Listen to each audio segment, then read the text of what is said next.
Hello, তোমাদের সবাইকে আজকের ক্লাসে স্বাগত। আমি Parijat Saha, founder of PS Gurukul study centre. আজকে আমাদের মাধ্যমিকের পরীক্ষার জন্য যেটা আলোচনা সেটা হচ্ছে পরিবেশের জন্য ভাবনা। এটি মাধ্যমিক ভৌতবিজ্ঞানের প্রথম অধ্যায়। এই অধ্যায় থেকে যে ধরনের প্রশ্নগুলো আসে আমার এই ভিডিওতে আমি সেই ধরনের প্রশ্নগুলো নিয়ে আলোচনা করব। তো এই চ্যাপ্টারের সমগ্র আলোচনাকে বোঝার সুবিধার্থে আমি 5টা টপিক্সে ভাগ করেছি। ঠিক আছে, টপিক্সগুলো কী কী দেখা যাক। ফার্স্ট 1 নম্বর হচ্ছে বায়ুমণ্ডল, আমরা বায়ুমণ্ডল নিয়ে আলোচনা করব। সেকেন্ড সেটা হচ্ছে কি ওজোন স্তরের ধ্বংস এবং তার ফলাফল। 3 নম্বর হচ্ছে গ্রিন হাউস এফেক্ট এবং তার প্রভাব। 4 নম্বর স্থিতিশীল উন্নয়ন এবং বিকল্প শক্তিসমূহ, এবং লাস্ট যেটা আলোচনা করব সেটা হচ্ছে জীবাশ্ম জ্বালানি ও তাপনমূল্য। তাহলে একে একে আমরা এই আলোচনাগুলো করব। তো আলোচনা শুরু করবার পূর্বে তোমাদের কাছে আমার রিকোয়েস্ট, যারা এই চ্যানেলে প্রথমবার ভিজিট করছো তারা অবশ্যই চ্যানেলটাকে শেয়ার করবে এবং একটা সাবস্ক্রাইব করবে, লাইক করে পাশে থাকবে। চলো তাহলে শুরু করা যাক। আজকের আলোচনা ওজোন স্তরের ধ্বংস ও তার ফলাফল, টপিক্স 2। প্রথম প্রশ্ন, ওজোন স্তর বা ওজোনোস্ফিয়ার কাকে বলে এবং এর গুরুত্ব লেখো। স্ট্র্যাটোস্ফিয়ারের ঊর্ধ্বাংশে অতিবেগুনি রশ্মি শোষণের মাধ্যমে অক্সিজেন গ্যাস ওজোন গ্যাসে রূপান্তরিত হয়। স্ট্র্যাটোস্ফিয়ারের 20 থেকে 35 কিমি উচ্চতায় ওজোন গ্যাসের ঘনত্ব সবচেয়ে বেশি থাকে, তাই একে ওজোন স্তর বা ওজোনোস্ফিয়ার বলে। গুরুত্ব কি? সূর্য থেকে আসা অতিবেগুনি রশ্মি শোষণ করে জীবজগৎকে এর ক্ষতিকারক প্রভাব থেকে রক্ষা করে। ওজোন স্তর না থাকলে মানুষের ত্বকের ক্যান্সার, চোখের ছানি পড়া, প্রজনন ক্ষমতা নষ্ট হওয়া ইত্যাদি সমস্যা দেখা দিত। সেকেন্ড পয়েন্ট, ওজোন স্তর না থাকলে উদ্ভিদ জগতের স্বাভাবিক বৃদ্ধি, ফসল উৎপাদন ব্যাহত হতো, জীববৈচিত্র্য নষ্ট হতো। এবং থার্ড পয়েন্ট, পৃথিবীতে তাপের ভারসাম্য বজায় থাকতো না। পরবর্তী প্রশ্ন, ওজোন গহ্বর কি? কোন কোন রাসায়নিক পদার্থ ওজোন গহ্বর সৃষ্টির জন্য দায়ী? মানুষের কিছু কর্মকাণ্ডের ফলে স্ট্র্যাটোস্ফিয়ারের অন্তর্গত ওজোনের স্তর কম বেশি পাতলা হয়ে যাচ্ছে। ওজোন স্তরের এই পাতলা হয়ে যাওয়ার ঘটনাকে ওজোন স্তরের অবক্ষয় বা ওজোন গহ্বর বলে। মানুষের বিভিন্ন কর্মকাণ্ডের ফলে পরিবেশের মুক্ত হওয়া chlorofluorocarbon, nitric oxide, nitrogen die oxide ইত্যাদি গ্যাসগুলি ওজোন গহ্বর ধ্বংসের জন্য দায়ী। এটি করবে ওজোন গহ্বর ধ্বংসের জন্য দায়ী বা ওজোন গহ্বর সৃষ্টির জন্য দায়ী। ওকে, ওজোন গহ্বর সৃষ্টির জন্য দায়ী। আচ্ছা, পরবর্তী প্রশ্ন, ওজোন স্তরের ঘনত্বের একক কি? ওজোন স্তরের ঘনত্বের একক হলো ডবসন। অতিবেগুনি রশ্মির প্রভাবে সিএফসি বিয়োজিত হলে ড্যাশ উৎপন্ন হয়। এর উত্তর হচ্ছে সক্রিয় ক্লোরিন উৎপন্ন হয়।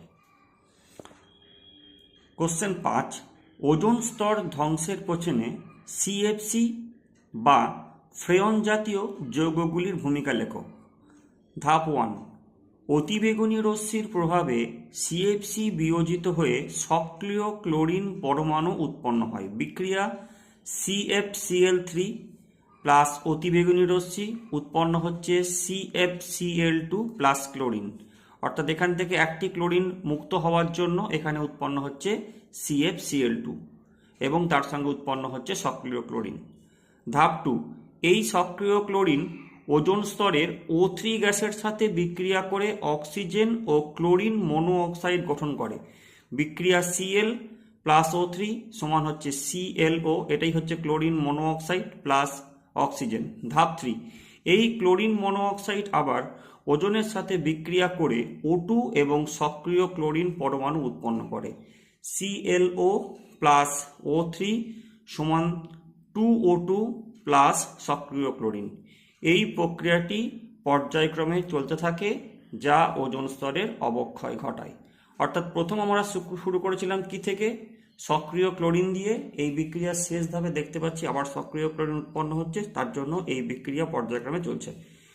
পরবর্তী প্রশ্ন, জেট প্লেনগুলি ওজোন স্তর ধ্বংসের জন্য কিভাবে দায়ী? ওজোন স্তর ধ্বংসে নাইট্রোজেন অক্সাইডের ভূমিকাগুলি লেখো।